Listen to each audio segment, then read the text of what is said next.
स्वयंपाकात स्वादाची जान, डीएम मसाले तुमच्या घराची शान। छत्रपती शासन महिला गृह उद्योग कबनूर इचलकरंजी घेऊन येत आहेत अस्सल परंपरेची मराठमोळी चव म्हणजेच डीएम मसाले। मटन मसाला, चिकन मसाला, धणे पावडर, गरम मसाला, बिर्याणी मसाला, तिखट चवदार मसाले आणि चटणी म्हणजेच डीएम मसाले।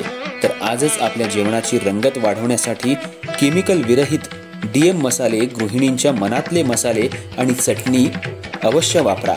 डीएम मसाले महिला बचत गटाद्वारे करणारे स्वच्छ माफक दरामध्ये म्हणजेच डीएम मसाले।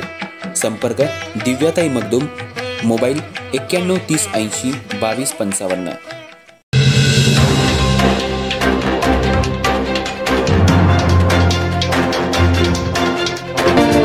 नमस्कार, मी तेजस्विनी मगदूम। एम मराठीमध्ये आपल्या सर्वांचं स्वागत आहे। पाहूया ठळक घडामोडी। इचलकरंजी शहरात पंचगंगा नदीचा गाळ काढण्याची परवानगी जिल्हाधिकाऱ्यांनी दिली होती। त्या अनुषंगाने पंचगंगा नदीतला गाळ काढण्याचं काम सुरू होतं, पण नदीतली भरमसाठ वाळू 4 दिवसांमध्ये उपसा केली होती याची तक्रार जिल्हाधिकाऱ्यांकडे करण्यात आली होती। तोपर्यंत वाळू माफियांनी नदीतली लाखो रुपयांची वाळू लंपास केली। 15 दिवस होऊन सुद्धा वाळू कुठे गेली, कुणी नेली आणि कुणावर कारवाई केली हे मात्र अजून गुलदस्त्यात राहिले। प्रांताधिकारी आणि महसूल प्रशासनाने अजून याची चौकशी का नाही केली असा सवाल सध्या उपस्थित केला जातोय। इचलकरंजी शहराची पंचगंगा नदी यामध्ये सध्या मोठ्या प्रमाणात गाळ साठला होता। याच अनुषंगाने नदीतला गाळ काढण्यासाठी आमदार राहुल आवाडे यांनी जिल्हाधिकाऱ्यांकडे परवानगी मागितली होती। जिल्हाधिकाऱ्यांनी परवानगी दिली होती। शेतकऱ्यांनी गाळ काढून शेतात टाकावा आणि जर वाळू निघाली तर ती शासनाच्या ताब्यात ठेवावी असे आदेश असताना 4 दिवसांमध्ये पंचगंगा नदीतला गाळ न काढता वाळू माफियांनी भरमसाठ वाळू उपसून लंपास केली। याची तक्रार जिल्हाधिकाऱ्यांकडे काही सामाजिक कार्यकर्त्यांनी केली। याची दखल घेऊन गाळ काढण्याचं काम बंद करण्याचे आदेश जिल्हाधिकाऱ्यांनी दिले होते। काढलेली वाळू जप्त करण्याचे आदेश दिले होते।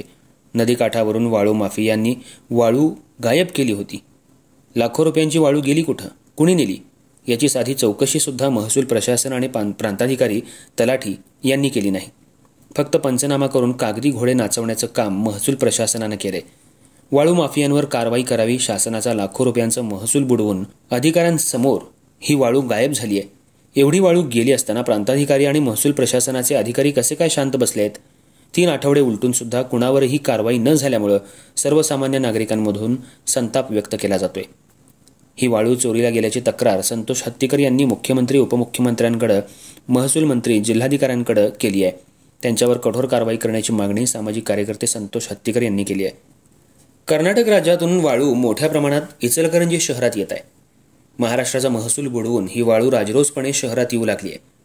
शासनाचे आणि पोलीस प्रशासन, आरटीओचे नियम धाब्यावर बसवून ओव्हरलोड वाळूचे ट्रक मोठ्या प्रमाणात शहरात येऊ लागलेत। याकडे मात्र पोलीस दुर्लक्ष करतायत। महसूल प्रशासनाचे अधिकारी सुद्धा कर्नाटकातून येणाऱ्या वाळूकडे दुर्लक्ष करतायत। वाळू माफियांकडून कर्नाटक राज्यातून वाळू बेसुमार येते।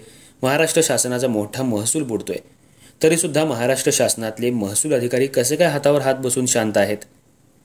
कर्नाटकावरून येणाऱ्या वाळू माफियांवर का कारवाई करण्यात येत नाही? फक्त महाराष्ट्रातून येणाऱ्या वाळू ट्रकवर महसूल प्रशासन कारवाई करतंय। मग कर्नाटकातून येणाऱ्या वाळू माफियांवर महसूल प्रशासन मेहरबान आहे का असा सवाल सध्या निर्माण झालाय।